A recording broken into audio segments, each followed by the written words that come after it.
প্রতিদিন যেন একটা চিন্তা থাকে, পরের দিন ঘুম থেকে উঠে কী রান্না করব। এটাই যেন আমাদের সব থেকে বড় চিন্তা। তেমনই আমি সারাদিন সারা রাত ধরে আকাশ পাতাল ভেবে ভেবে কিছু মেনু ঠিক করেছি। আজকে যেহেতু অক্ষয় তৃতীয়া, তাই সবটাই আমি মাছ মাংস ছাড়াই করব। এই যে ভাত, উচ্ছে ভাজা, তার সাথে লবণ, লেবু আর লঙ্কা নিয়ে নিয়েছি। এখানে বাটির মধ্যে আমি নিয়ে নিয়েছি আম দিয়ে, কাঁচা আম দিয়ে পাতলা মসুরের ডাল। আর কি মেনু করেছি চলো আস্তে আস্তে দেখে নিই। এরপরে আমি নিয়েছি একটা বাটিতে করে পটলের কোরমা। এটা কিন্তু আমার খুব ফেভারিট। আর তারপরের যে রেসিপিটা, সেটা আবার আমার বরমশাইয়ের ফেভারিট। সেটা হচ্ছে ডাঁটা আলু ঝিঙে দিয়ে পোস্ত, একদম মাখা মাখা পোস্ত। এই যে আমার দেওয়া হয়ে গিয়েছে। আর এরপরে যেটা আমি দেবো সেটা হচ্ছে, আগের দিন রাত্রে আমি একটা মাটির ভাঁড়ে করে মিষ্টি দই বসিয়ে রেখেছিলাম। এই যে এলাচের টুকরোটা দেখা যাচ্ছে, মিষ্টি দই বসিয়েছিলাম, কিন্তু আমি দইটা আর করতে গিয়ে দেখলাম 1 ঘন্টা ফ্রিজে রাখার পর আর করতে গিয়ে দেখলাম, ও বাবা, এটা তো পুরোটাই বেরিয়ে চলে আসছে। অন্যান্য ইউটিউবারদের দেখি কত সুন্দর দই বসায়, একদম ভাঁড় উল্টে দিলেও দই পড়ছে না, কিন্তু আমার ভাঁড় থেকে তো আমার দইয়ের ভাঁড়ের মধ্যে তো দই থাকতেই চাইছে না।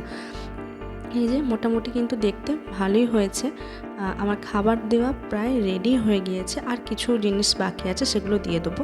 এই যে দইটার এরকম অবস্থা হয়েছে, জানি না খেতে কীরকম হয়েছে, তো বরমশাই খেয়ে আমায় বলবে কীরকম হয়েছে। তবে আমি অনেক চেষ্টা করি ভালো করে দই বসাবার জন্য, কিন্তু দইটা বসে না। জানি না কী টেকনিক্যাল প্রবলেম হয় আমার দই বসাতে গিয়ে, কিন্তু বসে না। তো আমি জানি তোমরা যারা আমার ভিডিওটা দেখবে, তোমরা সকলেই বাড়িতে দই বসাও, এবং অনেকে হয়তো আমার থেকে হাজার হাজার লক্ষ লক্ষ গুণ ভালো বসাও। তো আমি তোমাদেরকে একটা রিকোয়েস্ট করব যে আমাকে প্লিজ একটু সাজেশান দিও তো, দইটা কীভাবে ভালো করে বসাবো। আমি অনেক ইউটিউব ভিডিও দেখে ট্রাই করেছি, কিন্তু তাও আমার হয়নি। এই যে শেষে আমি কিছু ব্যাট পাঁপড় ভেজে দিলাম।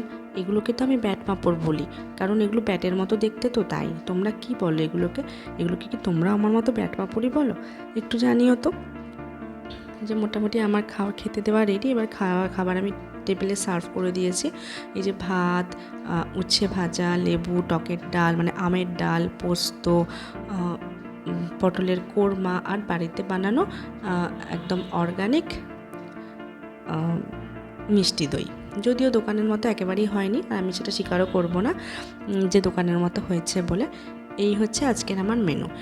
আজকে কিন্তু অক্ষয় তৃতীয়া, জানো তো? অক্ষয় তৃতীয়া বলেই আমি মাছ মাংসটা অ্যাভয়েড করেছি।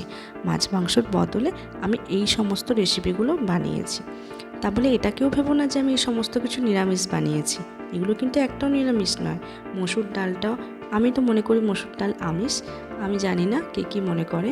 আর তারপরে এই সমস্ত তরকারিপাতি সবেতে কিন্তু পেঁয়াজ রসুনের ব্যবহার আমি করেছি। শুধু মাছ মাংস ডিমটা আমি একটু অ্যাভয়েড করেছি। টাটা বন্ধুরা।